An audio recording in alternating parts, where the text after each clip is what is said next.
எம்ஜிஆர் அவர்களும் madam Jayalalithaa madam அவங்களும் ஒரே வார்த்தையில சொல்லி இந்த திமுகவை காலி பண்ணாங்கல்ல. 24x7 அவங்களோட யோசனை என்ன தெரியுமா? இந்த விஜயை எப்படி முடக்கலாம். மக்கள் கூடவே நிக்கிறாங்க, கூடவே நிப்பாங்கன்னு அவங்களுக்கு தெரியாம போச்சு. என்னப்பா நிப்பீங்கல்ல? அதனால நாங்க ஒரு வழியில அரசியல் செஞ்சுக்கிட்டு போயிட்டு இருக்கிறோம். உங்களுக்கு தான் டிவிக்கே ஒரு பொருட்டே இல்லல, அப்புறம் ஏன் கதறீங்க? தூய சக்தி டிவிகேவுக்கும் தீய சக்தி டிஎம்கேவுக்கும் தான் போட்டியே. நான் ஏதாவது பேசினா சினிமா டயலாகா, சார் பேசினா அது சினிமா டயலாக் இல்லையா, சிலப்பதிகாரத்திலிருந்து எடுத்ததா அந்த லைன். இதுல கல்வியில் சிறந்த தமிழ்நாடுன்னு டிராமா வேற. சொன்னாங்களே செஞ்சாங்களா? மஞ்சள் மஞ்சள் பொதுவா நல்ல காரியங்கள் ஸ்டார்ட் பண்றதுக்கு முன்னாடி இந்த மஞ்சள் எடுத்து வச்சுதான் ஸ்டார்ட் பண்ணுவாங்க. நம்ம வீட்டில் கூட நம்ம அம்மா அக்கா தங்கைகள் நமக்காக நாம நல்லா இருக்கணும்ன்றதுக்காக மஞ்சள் புடவை கட்டிக்கிட்டு தான் வேண்டிக்குவாங்க. அப்படி அந்த மஞ்சள்னாலே ஒரு தனி வைப்பு தாங்க. நம்ம கொடியில கூட அந்த வைப்ரண்டான அந்த எனர்ஜெட்டிக்கான அந்த மஞ்சள் இருக்குமே, அந்த மாதிரி மங்களகரமான மஞ்சள் விளையிற பூமி தான் இந்த ஈரோடு பூமி. இங்க வந்து மஞ்சளை பத்தி பேசாம வேற எங்க போய் பேசுறது? அது மட்டும் இல்ல, இங்க ஒரு மகத்தான ஒரு மனிதரை பத்தி நம்ம பேசி ஆகணும். இந்த ஈரோடு மண் விவசாயத்துக்கும் பேர் போன மண். இங்க நடக்கிற அந்த விவசாயத்துக்கு மிக முக்கியமான ஒரு கவசமா இருக்கிறது என்ன தெரியுமா? காலிங்கராயன் அணை, காலிங்கராயன் கால்வாய். காலிங்கராயன் அணை கட்டினதுலையும் கால்வாய் வெட்டினதுலையும் உயிரான உணர்வு பூர்வமான நிறைய விஷயங்கள் இருக்குது. அப்படி அந்த ப்ராசஸ்ல அவர் அந்த அணை கட்டும் போதும் கால்வாய் வெட்டும் போதும் ரொம்ப சோர்வடைஞ்சிட்டாராம். அப்ப அவங்க அம்மா அதை பார்த்துட்டு சொன்னாங்களாம், மகனே காளிங்கா, தயிர் வித்த காசு தாழ்வாரம் வரைக்கும் இருக்குது, மோர் வித்த காசு முகுடம் வரைக்கும் இருக்குது, அதை எடுத்துக்கிட்டு போய் அணைய கட்டியா கால்வாய வெட்டியான்னு சொல்லி தைரியம் கொடுத்தாங்களா? பெத்த அம்மா கொடுக்கிற அந்த தைரியம் இருக்கு பாருங்க, அதை தாண்டி வேற எதுவுமே கிடையாதுங்க. ஒரு மனுஷனால எதையும் சாதிச்சு காட்ட முடியும். அப்படி ஒரு தைரியத்தை தான் இப்ப நீங்க என்னுடைய அம்மா அக்கா தங்கைகள் நண்பா நண்பிகள் தோழர்கள் எல்லாரும் எனக்கு கொடுத்திருக்கிறீங்க. அதே தைரியத்தை, அதே துணையா என் கூட நிக்கிறீங்க. இதை எப்படி நம்ம பிரிச்சு விடலாம்? இதை எப்படி நம்ம கெடுக்கலாம்? என்னெல்லாம் அவதூறுகள் நம்ம விஜய் மேல சொல்லி மக்களை நம்ப வைக்கலாம்? என்னெல்லாம் சூழ்ச்சிகள் நம்ம விஜய் மேல பண்ணி மக்களை நம்ப வைக்கலாம்? இப்படி சூழ்ச்சிகளை மட்டுமே நம்பி பொழப்ப நடத்துற சில சூழ்ச்சிக்கார கூட்டங்கள் இதை தொடர்ந்து செஞ்சுக்கிட்டு தான் இருக்கு. ஆனா அவங்களுக்கு தெரியாது, இது இன்னைக்கு நேத்து வந்த உறவு இல்ல. கிட்டத்தட்ட 30-33 வருஷத்துக்கு மேல இருக்கிற உறவு. ஏன் நான் சினிமாக்கு வந்தப்போ எனக்கு வயசு 10, அப்பல இருந்தே இந்த உறவு ஸ்டார்ட் ஆகி போயிட்டு இருக்குன்னு அவங்களுக்கு தெரியாம போச்சு.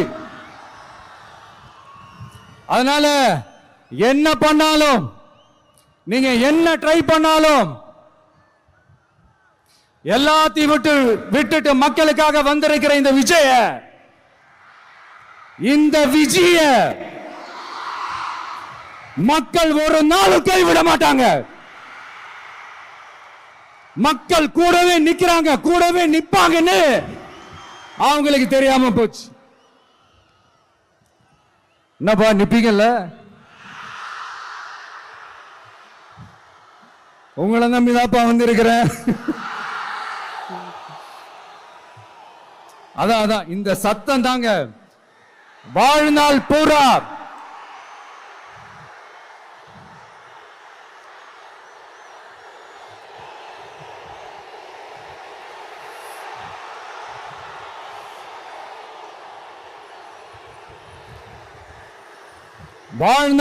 உங்களுக்கு நன்றியோடவே இருப்பேன். இப்போ நம்ம காளிங்கராயன் அவர்கள் அணையை கட்டுறதுக்காக பவானிக்கு போய் பார்க்கும்போது ஒரு இடத்துல ஒரு பாம்பு வந்து உட்கார்ந்துச்சான், படுத்துச்சான். அது படுத்த இடத்துல தான் அவர் அணையை கட்ட ஸ்டார்ட் பண்ணாராம். அப்புறம் அந்த பாம்பு வளைஞ்சி நெளிஞ்சி போற இடத்துல எல்லாம் கால்வாயை வெட்டினார்னு சொல்லி சில வாய்மொழி கதைகள்லாம் சொன்னாங்க. தண்ணியை சேமிச்சு வச்சு குடிக்கிறதுக்கும் விவசாயத்துக்கும். தம்பி கீழே இறங்கு, தம்பி கீழே இறங்குப்பா, பிளீஸ் கீழே இறங்குப்பா.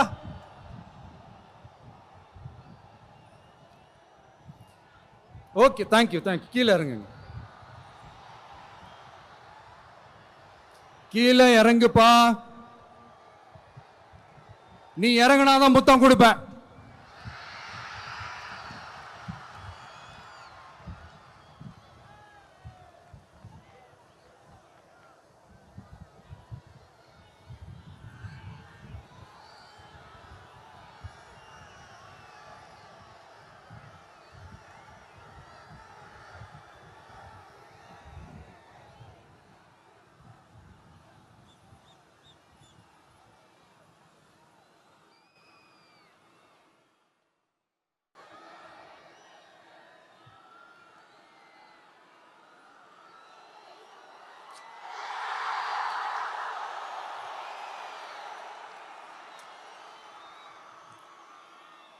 இப்படி தண்ணியை சேமிச்சு வச்சு குடிக்கிறதுக்கும் விவசாயத்துக்கும் வழி வகுக்கிறது எவ்வளவு பெரிய ஒரு நல்ல விஷயம். சோ இந்த மாதிரி நல்ல விஷயங்கள்லாம் செஞ்சிட்டு கதைகள் சொன்னா பரவாயில்ல, எதுவுமே செய்யாம கதைகளை மட்டும் அடிச்சு விடுறது எப்படி? அத்திக்கடவு அவிநாசி திட்டத்தை இன்னும் விரிவுபடுத்தினா அந்த 3 மாவட்டத்தில் இருக்கிற லட்சக்கணக்கான மக்களுக்கு எவ்வளவு பிரயோஜனமா இருக்கும். எத்தனையோ லட்சம் ஏக்கர் நிலங்கள்ல விவசாயம் நடத்தினா எவ்வளவு பிரயோஜனமா இருக்கும். ஏன் அதெல்லாம் பண்ண மாட்டேன்றீங்க? வள்ளுவர் கோட்டத்துக்கு காட்டுற அக்கறைய இங்க மக்கள் வாழ்வாதாரத்தில் கொஞ்சம் காட்டலாம்ல, ஏன் காட்ட மாட்டேன்றீங்க? இங்க என்ன கவர்மெண்ட் நடத்துறாங்களா இல்ல கண்காட்சி நடத்துறாங்களா? இந்த 21ஆம் நூற்றாண்டிலே மக்களை பத்தி எதுவுமே யோசிக்கிறது இல்ல. ஆனா அந்த காலத்திலேயே இது எல்லாத்தையும் பத்தி யோசிச்ச, மக்களை பத்தி, குடிக்கிற தண்ணியை பத்தி, விவசாயத்தை பத்தி, அணை கட்டுறதை பத்தி, கால்வாய் வெட்டுறதை பத்தி, இதெல்லாம் எங்கிருந்து? பவானியிலிருந்து நொய்யலாறு வரைக்கும் கால்வாய் வெட்டி இது எல்லாத்தையும் பத்தி யோசிச்ச காளிங்கராயன் அவர்களுக்கு கோடி கும்பிடு போட்டாலும் பார்த்தாதுங்க. இப்படி அந்த காலத்துல இருந்த ஒரு ஹீரோவை பத்தி பேசிட்டு இந்த காலத்துல, அதாவது 1920th செஞ்சுரியில இருந்த ஒரு ஹீரோவையும் பத்தி நம்ம பேசி ஆகணும்ல. ஒருத்தர் இலகிய மனம் கொண்ட ஹீரோனா இன்னொருத்தர் இரும்பு மாதிரி அயன் மேன் தான். எஸ், நம்ம ஈரோடு கடப்பாறை தான்.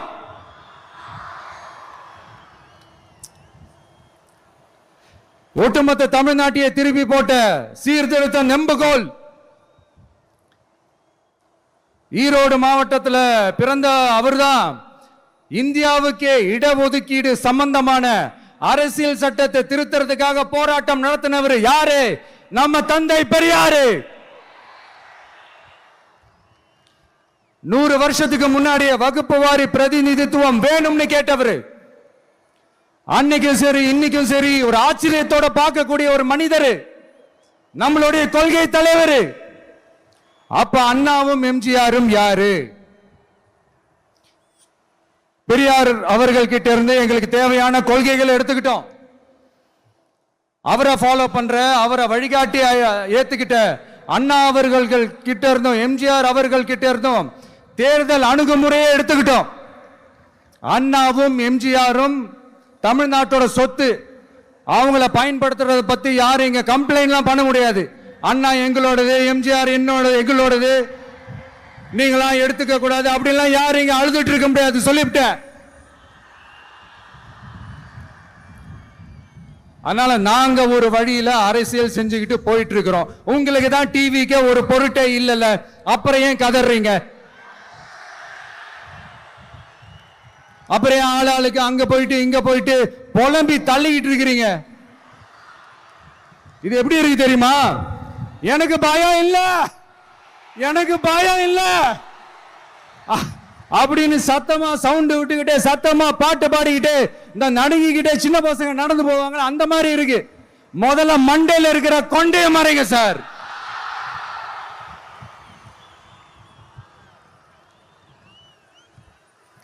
சும்மா மாறு வேஷத்துல மறு வச்சுக்கிட்டு மீடியா ஆளு, ரேடியோ ஆளுன்னு இவங்க ஆளுங்களே மாத்தி மாத்தி அனுப்பிக்கிட்டு, இதெல்லாம் என்ன மக்களுக்கு தெரியாதுன்னு நினைச்சிட்டு இருக்கீங்களா? மக்கள் எல்லாத்தையும் உன்னிப்பா கவனிச்சிட்டு இருக்காங்க. அதனாலதான் சொல்றேன், உங்களுக்கு நீங்க கொள்ளையடிச்சு வச்சிருக்கிற காசு தான் துணை, ஆனா எனக்கு என் மேல எல்லையில்லா பாசம் வச்சிருக்கிற இந்த மாசு தான் துணை.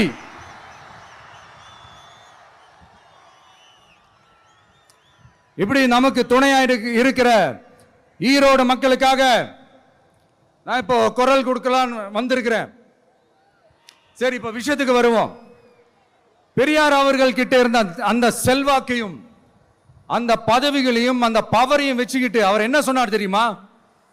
இவ்வளவு செல்வாக்கு, இவ்வளவு பதவிகள், இவ்வளவு பவர் இருந்தோம் நான் ஒரு 5 பைசா காசு சம்பாதிச்சிருப்பேனா? எனக்கோ இல்ல என் குடும்பத்துக்கோ பட்டங்கள் வேணும், பதவி வேணும்னு ஏதாவது கேட்டிருப்பேனா? இல்ல ஏதாவது லாபம் பார்த்திருப்பேனா? இல்ல எதுக்காவது ஆசைப்பட்டிருப்பேனா? ஆனா அவர் பேரை சொல்லிக்கிட்டு, அவருடைய கொள்கையை ஃபாலோ பண்றதா சொல்லிக்கிட்டு இப்ப ஆட்சியில இருக்கிறவங்க என்னெல்லாம் செய்யறாங்கன்னு.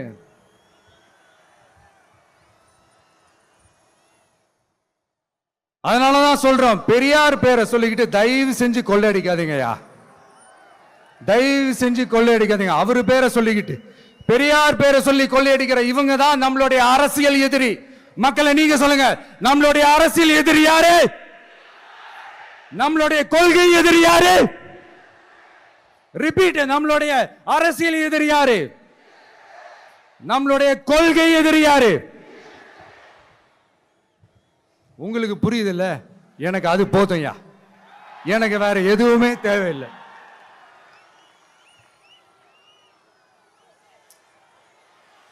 அதனாலதான்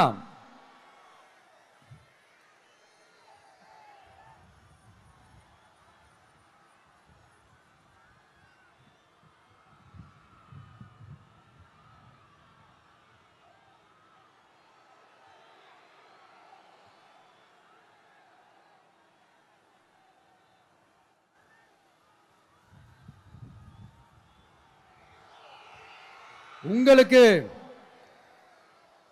நம்மளை பத்தி, நம்ம அரசியலோட நீங்க எல்லாரும் என்னோட அரசியலோட கனெக்டடா இருக்கீங்கன்றது ரொம்ப தெளிவா தெரியுது. அதனால எனக்கு அது போதும். அதனாலதான் எதிரிகள் யாருன்னு சொல்லிட்டு களத்துக்கு வந்திருக்கிறோம். அதனால அவங்கள மட்டும் தான் எதிர்ப்போம். அதுவும் அந்த எதிரிகள் யாரு இப்போ இங்க 2026 சட்டமன்ற தேர்தலில் களத்துல இருக்கிறாங்களோ அவங்கள மட்டும் தான் எதிர்ப்போம். சும்மா களத்திலே இல்லாதவங்களையும், களத்துக்கும் அவங்களுக்கும் சம்பந்தமே இல்லாதவங்களையும் எதிர்க்கிற ஐடியாலாம் இல்ல பாஸ். நீங்க கேட்கிறீங்கன்றதுக்காக எதிர்த்துட்டு இருக்க முடியாது பாஸ். எங்களுக்கு நிறைய வேலை இருக்குது.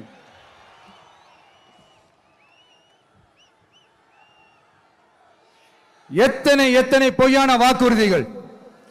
வந்த உடனே நீட்டை ரத்து செய்வோம், கல்வி கடனை ரத்து செய்வோம், கேஸ் சிலிண்டருக்கு மானியமா 100 ரூபாய் தருவோம், என்னெல்லாம் அடிச்சு விட்டுட்டு இன்னி வரைக்கும் கேட்கிறேன், இதெல்லாம் சொன்னாங்களே செஞ்சாங்களா?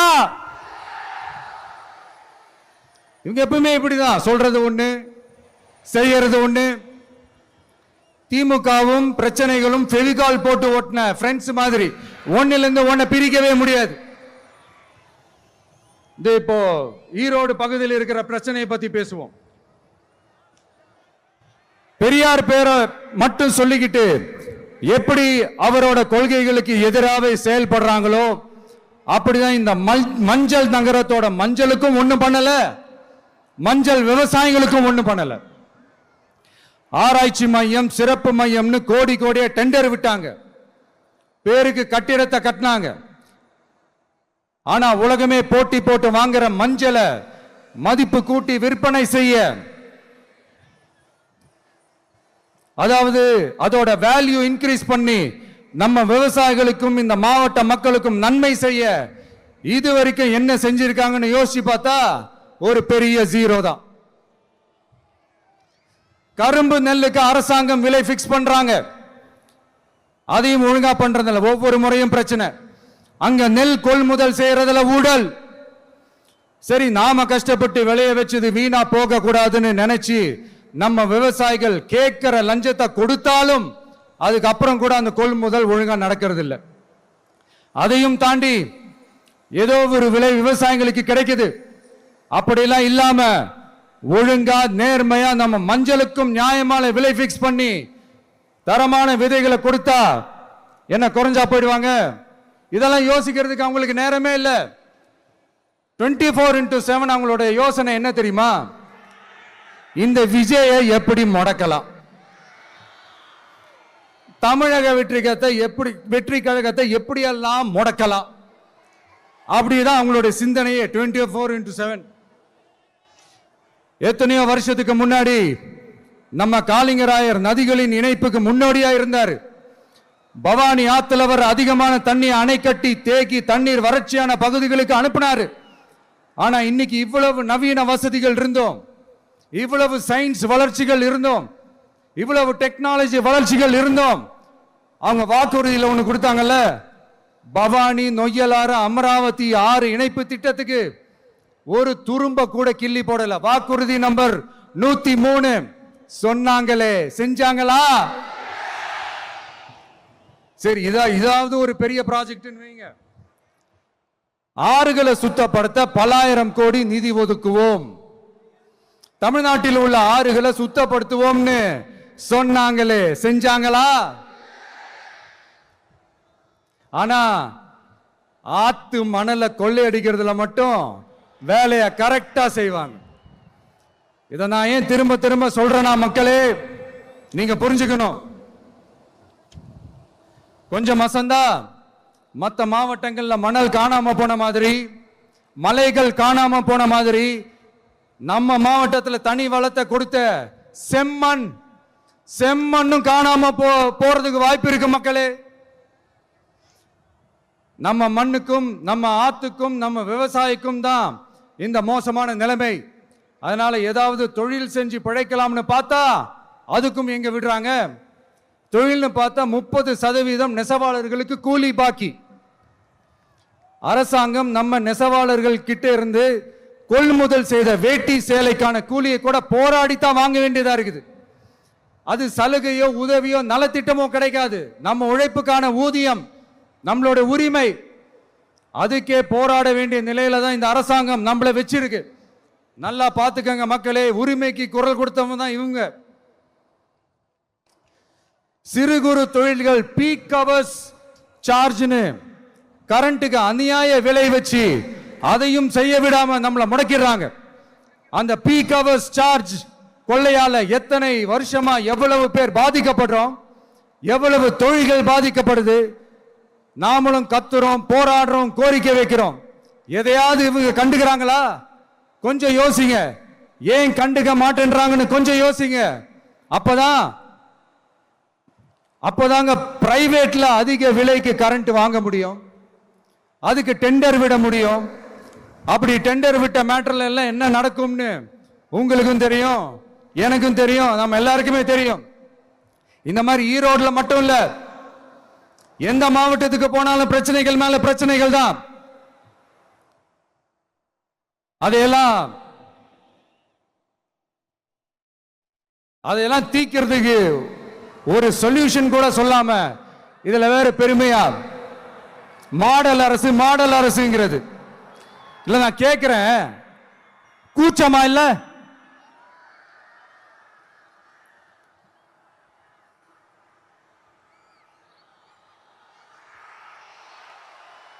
இதெல்லாம் கேட்டா அப்படியே நம்ம பக்கம் யூட்டர்ன் அடிச்சு வந்துருவாங்க.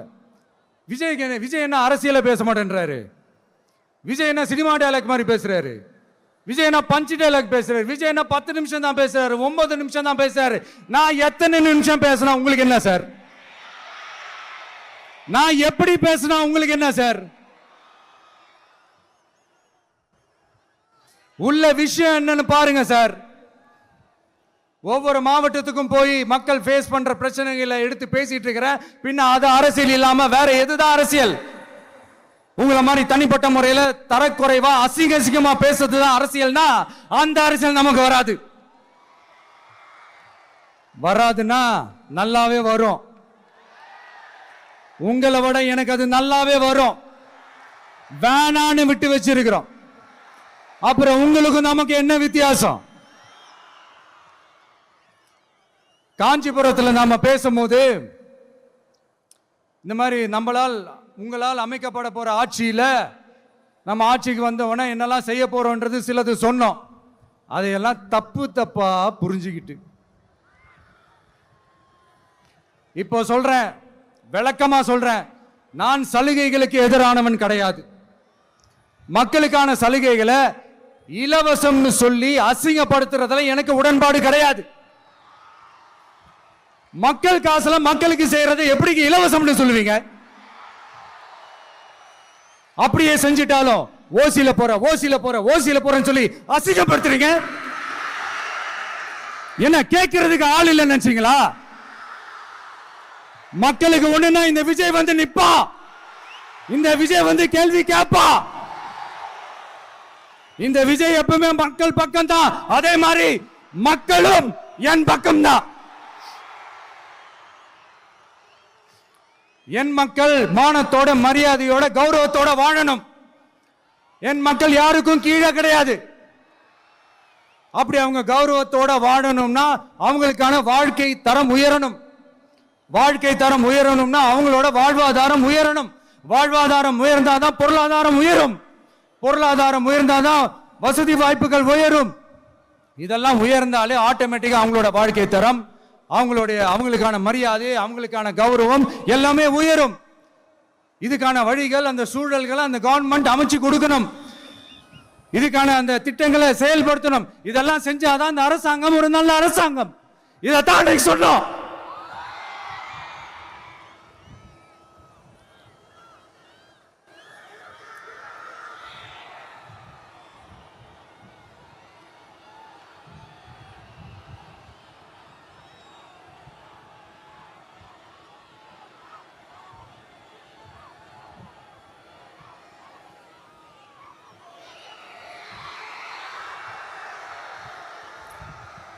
இதைத்தான் இன்னைக்கு சொன்னோம். உடனே சொன்னா மட்டும் போதுமா? எப்படி செயல்படுத்துவீங்க? நாங்க என்ன வாயிலேயே வடை சுடுறதுக்கு டிஎம்கேவா? டிவிகேடா?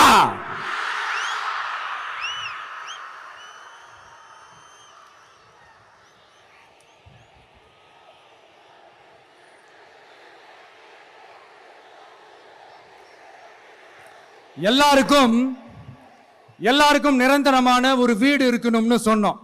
உடனே எங்க ஆட்சியிலே நாங்க எல்லாரும் வீடு கட்டி கொடுத்துட்டோமே அப்படிங்கிறது இல்ல. நான் கேட்கிறேன், இங்க உங்களை தான் கேட்கிறேன், இங்க வாடகைக்கு இருக்கிறவங்களே இங்க யாரும் இல்லையா? எல்லாருக்கும் சொந்தமா வீடு கட்டி கொடுத்துட்டாங்களா? அடுத்து வீட்டில் இருக்கிற ஒவ்வொருத்தரும் மினிமம் டிகிரி படிச்சிருக்கணும் அப்படின்னு சொன்னோம். உடனே எங்க ஆட்சியிலே எல்லாரும் டிகிரி படிச்சு முடிச்சிட்டாங்களே அப்படிங்கிற மாதிரி சொல்றது. அது உண்மைனா ஸ்கூல் லெவல்லையே டிராப் அவுட்ஸ் அதிகமானது யாரோட ஆட்சியிலங்க? இதுல கல்வியில் சிறந்த தமிழ்நாடுன்னு டிராமா வேற. அடுத்து குடும்பத்தில் ஒருத்தருக்கு நிரந்தரமான வருமானம் வரணும், வேலை வாய்ப்பு கிடைக்கணும் அப்படின்னா நாங்க கொடுக்காத வருமானமா, நாங்க கொடுக்காத வேலையா அப்படிங்கிறது. எத்தனையோ லட்சம் காலி பணியிடங்கள் நிரப்புவோம்னு வாக்குறுதி கொடுத்துட்டு ஆட்சிக்கு வந்தீங்களே, எத்தனை லட்சம் காலி பணியிடங்களை நிரப்புனீங்க? அட்லீஸ்ட் 1 லட்சம் காலி பணியிடங்களாவது நிரப்புனீங்களா? இதெல்லாம் சொல்லிட்டு மக்களை ஏமாத்துறது யாரோட ஆட்சியிலங்க? அடுத்து ரொம்ப முக்கியமா, பெண்களுக்கு பாதுகாப்பு இல்ல, சட்டம் ஒழுங்கு சரியா இல்லைன்னு சொன்னா தமிழ்நாட்டில் பெண்கள் பாதுகாப்பு தான் அதிகமா இருக்குதான். நீங்க சொல்லுங்க மக்களே, பெண்கள் பாதுகாப்பு இருக்கு? சட்டம் ஒழுங்கு சரியா இருக்கு? அவங்க சொல்றது உண்மையா? அவங்க சொல்றதை நீங்க ஏத்துக்கிறீங்களா? சத்தமா கேக்குதா சார்? இதுதான் ரியாலிட்டி, இதுதான் நிஜம். நம்மளுடைய ஆட்சியில சட்டம் ஒழுங்குல சமரசமே இருக்காது. அதனாலதான் இவ்வளவு ஸ்ட்ராங்கா சொல்றோம், தைரியமா இருங்க மக்களே. இந்த மாதிரி விஷயங்கள்லாம் நம்ம மக்கள் கிட்ட எடுத்து சொன்னா உடனே இந்த இது எடுத்துட்டு வந்துருவாங்க.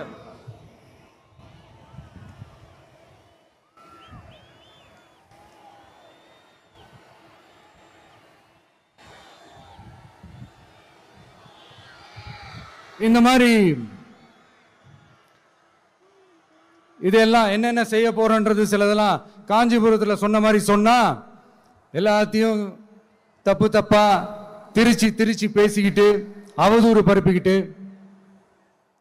நான் கூட யோசிப்பேன், எம்ஜிஆர் அவர்களும் மேடம் ஜெயலலிதா மேடம் அவங்களும் ஒரே வார்த்தையில சொல்லி இந்த திமுகவை காலி பண்ணாங்கல்ல. நான் கூட யோசிப்பேன், ஏன் இவ்வளவு ஹார்ஷா பேசுறாங்க, ஏன் இவ்வளவு ஹார்ஷா அவங்கள திட்டுறாங்கன்னு யோசிச்சது உண்டு. இப்பதானே புரியுது. அவங்க 2 பேரும் சொன்னதை இப்ப நானும் ரிப்பீட் பண்றேன். திமுக ஒரு தீய சக்தி, திமுக ஒரு தீய சக்தி, திமுக ஒரு தீய சக்தி, திமுக ஒரு தீய சக்தி, தீய சக்தி, தீய சக்தி, தீய சக்தி. என் நெஞ்சில் குடியிருக்கும் ஈரோடு மக்களே,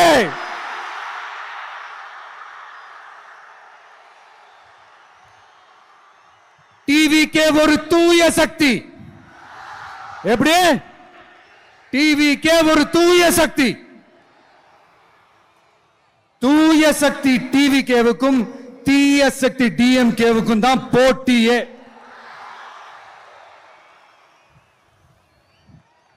என்ன முடக்கலாம்னு நினைக்கிறீங்க, ஆனா இந்த சத்தத்தை ஒரு நாள் உங்களால முடக்க முடியாது. மக்கள் விரோத திமுக அரசை வீழ்த்த மக்கள் சக்தியான நம்மளால மட்டும்தான் முடியும். அண்ணன் செங்கோட்டையன் அண்ணன் அவர்கள் நம்ம கூட வந்து சேர்ந்தது நமக்கு ஒரு மிகப்பெரிய ஒரு பலம். அந்த மாதிரி செங்கோட்டையன் அண்ணன் அவர்கள் மாதிரி இன்னும் நிறைய பேர் வந்து சேர இருக்கிறாங்க. அவங்க எல்லாருக்குமே அந்த உரிய அங்கீகாரத்தை கொடுப்போம். அது மட்டும் இல்ல, அப்புறம் இன்னொரு விஷயம் சொல்ல மறந்துட்டேன். இப்போ ரீசெண்டா ஒரு இடத்துல நம்ம சிஎம் சார் அவர்கள் பேசும்போது சொன்னாங்க, என் கேரக்டரையே புரிஞ்சுக்க மாட்டேங்கிறேன். இது சினிமா டயலாக் இல்லையா? நான் ஏதாவது பேசினா சினிமா டயலாகா? சார் பேசினா அது சினிமா டயலாக் இல்லையா? சிலப்பதிகாரத்திலிருந்து எடுத்ததா அந்த லைன், என் கேரக்டரையே புரிஞ்சிக்க மாட்டேன்றது. உங்களை எப்படிதான் சார் புரிஞ்சுக்கிறது? எந்தெந்த விஷயத்துலலாம் சார் உங்க கேரக்டர் நாங்க புரிஞ்சுக்கிறது? அதையும் நீங்களே சொல்லிட்டீங்கன்னா கொஞ்சம் நல்லா இருக்கும் சார். சட்டம் ஒழுங்குல நாடே சந்தி சிரிக்குது, அதுலயா? பெண்கள் பாதுகாப்புல நாடே சந்தி சிரிக்குது, அதுலயா? பொய் வாக்குறுதிகளா கொடுத்து ஏமாத்தி ஆட்சிக்கு வந்தீங்களே, அதுலயா? எதுலதான் சார் உங்க கேரக்டர் நாங்க புரிஞ்சுக்கிறது? ஆனா ஒண்ணு, தமிழ்நாட்டில் ஆட்சி செய்யற நீங்களும் சரி, ஒன்றியத்தில் ஆட்சி செய்யறவங்களும் சரி, நீங்க 2 பேரும் முதல்ல என்னோட கேரக்டரை புரிஞ்சுக்கணும் சார். என்னோட கேரக்டர்னு சொன்னது நம்ம மக்களோட கேரக்டரை. 2026 சட்டமன்ற தேர்தலோட அந்த கேரக்டரே கொஞ்சம் வேற மாதிரி சார். அத கொஞ்சம் தயவு செஞ்சு நீங்க புரிஞ்சுக்கணும் சார். புரிஞ்சுக்கலனா மக்களே உங்களுக்கு புரிய வைப்பாங்க சார். கான்பிடென்ட்டா இருங்க சார். நல்லதே நடக்கும் சார். வெற்றி நிச்சயம் சார். மீண்டும் சந்திக்கும் வரை நன்றி, வணக்கங்க சார். நண்பா, நண்பிகள், இங்க எல்லாம் பார்த்தோம், எல்லாம் நல்லபடியா நடந்தது. சேஃபா வந்துட்டு சேஃபா வீட்டுக்கு போயிடுங்க. எனக்கு எல்லாத்தையும் விட நீங்க தான் எனக்கு முக்கியம். தயவு செஞ்சு சேஃப்டியா போயிட்டு வாங்க. ஒரு ஈரோடு செல்ஃபி ஒன்று எடுப்போமா?